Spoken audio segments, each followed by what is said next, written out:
morning, all of you. Today we are having here 7th class, and from 7th class we are having a lesson here that is natural vegetation and wildlife. सबसे पहले बात करते हैं natural vegetation. What is the difference between vegetation and the natural vegetation? Vegetation, as you know, the greenery, plants, पेड़ पौधे, ये vegetation है.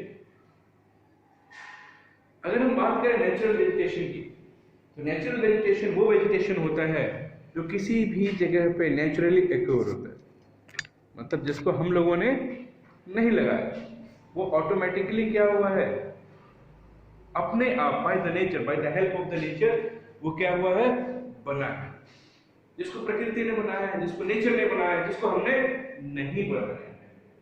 तो ये लेसन आपको वही natural vegetation and wild life की तरफ लेके जाएगा कि किस तरीके से किस जगह पे नेचुरल वेजिटेशन होता है, किस जगह पे कौन कौन से जंगल पाए जाते हैं, कौन कौन से एनिमल्स पाए जाते हैं. तो इसी टॉपिक में सबसे पहले एक टॉपिक है आपका बायोम. बायोम है बायोम, जैसे कि आप सबको पता है कि जो नेचुरल वेजिटेशन होता है हर जगह यूनिक होता है, और हर जगह पे एक ऐसा जगह पाया जाता है जहाँ पे plants and animals both are interacting each other and living together. That place, that point is called the biome. यानी जब किसी जंगल में प्लांट्स और एनिमल एक साथ मिलकर रहते हैं तो उसको हम लोग क्या कहते हैं, हम लोग उसको बायोम. जैसे कि आपको बुक में देखते हैं साफ साफ लिखा हुआ है, ठीक है. Vegetation and wild life with the biome interact with each other and exist in completely harmony. ठीक है, एक दूसरे के ऊपर उनकी इंटरडिपेंडेंसी होती है, एक दूसरे के ऊपर वो लोग पूरी तरीके से इंटरडिपेंड करते हैं ताकि वो अपना सब कुछ, प्लांट्स के लिए एनिमल्स और एनिमल्स के लिए प्लांट्स कितनी इंपॉर्टेंस है मुझे इसके बताने की जरूरत नहीं है. तो यही प्रोसेस होता है, ये प्रोसेस आपका क्या कहलाता है, बायोम. चलिए अब फॉरेस्ट की तरफ चलते हैं. That is there are the 5 types of the forest I have written here. That is the tropical evergreen forest first.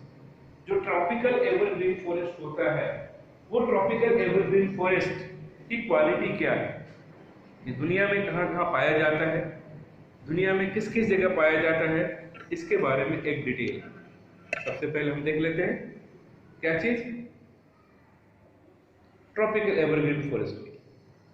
जैसे कि आप सबको पता है कि ट्रॉपिकल एवरग्रीन फॉरेस्ट जो है इक्वेटोरियल और ट्रॉपिकल जोन में पाया जाता है, जहाँ पर रेनफॉल कितनी होती है, 200 सेंटीमीटर के आसपास, और जो टेम्परेचर होता है 15 to 30 डिग्री सेल्सियस के आसपास होती है. और specially south America, Congo basin, Africa, south east Asian countries, India और western slopes and western Ghat की तरफ पाया जाता है.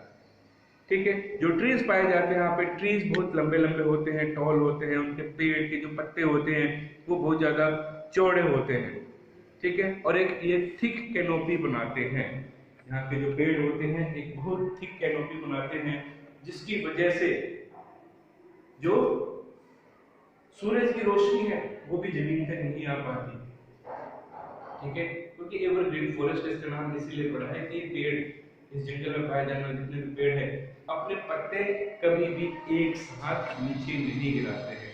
वैरायटीज ऑफ द ट्रीज पाई जाती है, जब कोई एक पत्ता नीचे की तरफ गिरता है, एक क्वालिटी से जो ट्रीज पाई जाती है वो निकलते हैं, तो दूसरी क्वालिटी के ट्रीज क्या करते हैं, यहाँ पे उगने शुरू हो जाते हैं, उनके पत्ते भी हरे रहते हैं. इसलिए यहाँ पे ट्रॉपिकल एवरग्रीन फॉरेस्ट कहा गया है. और ये दुनिया में सबसे अच्छी क्वालिटी के जो यहाँ पे आपके जो फॉरेस्ट होते हैं, पेड़ होते हैं, पाए. ठीक है, बात कर लेते हैं हम कि इस जंगल में कौन कौन से पेड़ पाए जाते हैं. सबसे पहले देख लेते हैं हम लोग जो ट्रीज हमारे यहाँ पे पाई जाती हैं और उसमें वाइल्ड लाइफ कौन कौन से होते हैं. जो ट्रीज के अगर हम बात करेंगे तो क्रीपर्स भी मिलेंगे यहाँ पे, ठीक कैनोपी बनाते हुए पेड़ भी मिलेंगे, जिसमें आपके mahogany, ebony, rosewood, sandalwood, rubber, bamboo. ठीक है, ये सारे आपके यहाँ पे पेड़ पौधे मिलेंगे. और दूसरी तरफ हम अगर आते हैं जानवरों के बारे में, तो varieties of the animals and birds यहाँ पे पाए जाते हैं, जैसे monkey, apes, sloths, bats, tree lizard, और जो कार्निवोरस एनिमल्स होते हैं लाइक पुमास, जगुआर्स यहाँ पे पाए जाते हैं. ठीक है, बर्ड्स में अगर आप जाएंगे तो कलरफुल बर्ड्स मिलेंगे यहाँ पे, सच एज पैरेट, टोकेंस और बहुत सारी। अब बात करते हैं ट्रॉपिकल डिसीडियस फॉरेस्ट की। जैसे कि आपको नाम से ही पता है, ठीक है, कि ये ट्रॉपिकल डिसीडियस फॉरेस्ट कहलाता है, जिसको मॉनसून फॉरेस्ट भी हम लोग कहते हैं। और ये स्पेशली जहाँ पे रेनफॉल सबसे ज़्यादा होती है 150 डिग्री सेल्सियस तक सेंटीमीटर तक होती है, और जो टेम्परेचर होता है 20 degree Celsius to 48 degree Celsius तक होता है, तो इस जगह पे पाए जाते हैं। Specially Sri Lanka, Philippines, south in China, Brazil, east Africa, northern Australia यहाँ पे पाया जाता है। और यहाँ पे क्या बात होती है, सबसे बड़ी बात, ड्राई सीजन के अंदर सारे पेड़ अपनी क्या करते हैं, पत्ते हटा देते हैं, ठीक। और यहाँ पे जो पेड़ पौधे पाए जाते हैं वो ज़्यादा टॉल्स नहीं होते, बहुत ज़्यादा लंबे नहीं होते, ठीक। और जो श्रब्स होते हैं, ठीक, अंडरग्राउंड यानी जमीन के नीचे आसपास में बहुत ज़्यादा श्रब मतलब झाड़ियाँ ज़्यादा पाई जाती है, और छोटे छोटे पेड़ भी होते हैं। और यहाँ पे स्पेशली जो पेड़ पाए जाते हैं दैट इज द टी, साल, सैंडलवुड, शीशम, बैम्बू और यूकेलिप्टस का पेड़ पाया जाता है, ठीक है। इसका जो कमर्शियल वैल्यूज है इन पेड़ों में, जो इन जंगल में, यानी जो आपका ट्रॉपिकल डिसीडियस फॉरेस्ट है या मॉनसून फॉरेस्ट है, इस जगह पे जो पेड़ पौधे पाए जाते हैं इनकी अपने आप में क्या है, बहुत ही ज्यादा वैल्यू है, ठीक है। क्या है, बहुत ही ज्यादा वैल्यू है। वैल्यू इसलिए क्योंकि ये फर्नीचर के काम आता है और इमारती लकड़ी बहुत ज्यादा बेहतर होती है। Tiger, lion, leopard, elephants, bears, monkey, deer, rhinoceros और वैरायटीज ऑफ स्नेक्स इन जंगलों में पाए जाते हैं, ठीक है। तो आपने देखा ये सारे के सारे जंगल है। मैं यहाँ पे लिखना भूल गया था, ट्रॉपिकल डिसीडियस फॉरेस्ट को मैं लिख देता हूँ, ठीक है।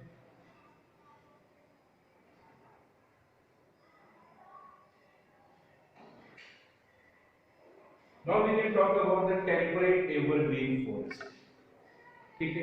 टेम्परेट एवरग्रीन फॉरेस्ट वो फॉरेस्ट होता है जो आपको दुनिया में बहुत जगहों पे मिलेगा, जहाँ पे टेम्परेट रीजन पाया जाता है, ईस्टर्न मार्जिन से लेके कॉन्टिनेंट तक, और China, eastern coast of south Africa, Australia, New Zealand, Brazil, Uruguay, America, ठीक है, इन सभी जगहों पर पाए जाते हैं। इन जंगलों में सबसे बड़ी बात क्या होती है, वैरायटीज ऑफ ट्रीज पाए जाते हैं। दोनों तरीके के पेड़ पौधे पाए जाएंगे, हार्डवुड भी मिलेंगे और सॉफ्टवुड भी मिलेंगे। तो जाहिर सी बात है कि भाई ऐसी जगह पे जहाँ पे गर्मी ज्यादा है, और जानवरों में कोई चीज के लिए बहुत सारे जानवर मिलेंगे यहाँ पे जो आपने और जंगलों में भी पाए होंगे, ठीक है।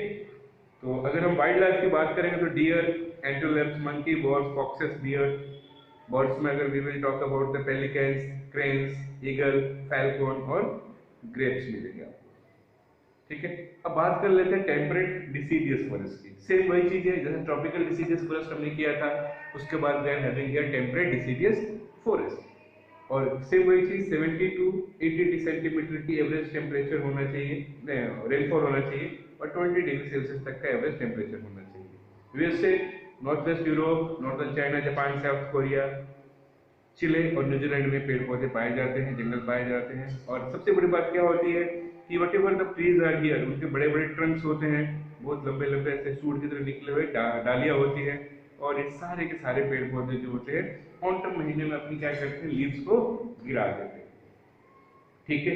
और उसके बाद जब स्प्रिंग सीजन आता है तो इनके अंदर नए नए पत्ते निकलने शुरू हो जाते हैं। ट्रीज जो फेमस ट्रीज यहाँ पे पाए जाते हैं, oak, chestnut, cedar, redwood, Douglas और बीच के पेड़ पौधे पाए जाते हैं। अगर हम बात करें बर्ड्स और एनिमल की तो यहाँ पे foxes, wolves, bear and bison birds such as warbler, wood, pewees, grouses and red eyes vireos पाए जाते हैं। अगला है मेडिटेरेनियन फॉरेस्ट। मेडिटेरेनियन फॉरेस्ट कौन से फॉरेस्ट होते हैं? मेडिटेरेनियन फॉरेस्ट वो फॉरेस्ट होते हैं जो कि मार्जिन ऑफ द कॉन्टिनेंट पे पाए जाते हैं, कोस्टल रीजन ऑफ यूरोप में पाए जाते हैं, एशिया अफ्रीका में पाए जाते हैं, ठीक है, मेडिटेरेनियन सी में पाए जाते हैं।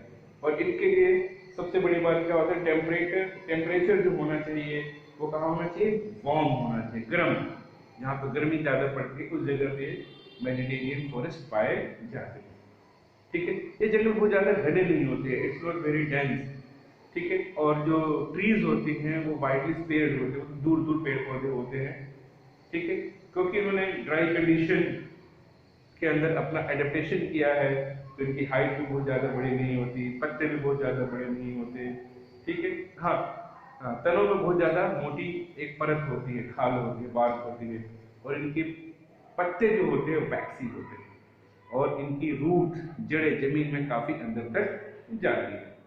अगर हम बात करें पेड़ों की, तो olive, core, Feke, L'Oréal, mitral and citrus तरीके के फॉरेस्ट यहाँ पे बहुत ज्यादा पाएंगे। जो सिट्रस फ्रूट होते हैं, ऑरेंज और लेमन, यहाँ पे बहुत अच्छी क्वालिटी में पैदा होते हैं। और ज्यादातर जो ओरिजिनल फॉरेस्ट होते हैं, ठीक है, फ्रूट ऑर्किड्स के लिए बहुत ज्यादा हेल्पफुल होते हैं। जानवर fox, deer, rabbit, squirrels, leopard, snakes, lizard, birds में फैल्कन, काइट्स, हॉक्स यहाँ पे पाए जाते हैं, ठीक है। Last forest is coming here, that is the coniferous forest. Coniferous forest कौन से फॉरेस्ट होते हैं? ये क्या करते हैं, पोलर बेल्ट में पाए जाते हैं, सब पोलर बेल्ट में पाए जाते हैं, 55 डिग्री टू 70 डिग्री लैटिट्यूड पे, नॉर्दर्न हेमिस्फीयर में, Alaska, northern Canada, parts of Norway, Sweden, Finland, Poland and northern Russia and Siberia में पाए जाते हैं। इसलिए इसको टाइगा और बोरियल फॉरेस्ट भी कहते हैं। अब कन्फिडियस ट्रीज पाए जाते हैं जो कि बहुत ज्यादा टॉल, स्ट्रेट और एवरग्रीन, नैरो नीडल के तरीके से होते हैं, ठीक है, जिनका वुड सॉफ्ट होता है, लकड़ी जो होती है सॉफ्ट वुड होती है, लाइट इन वेट होता है।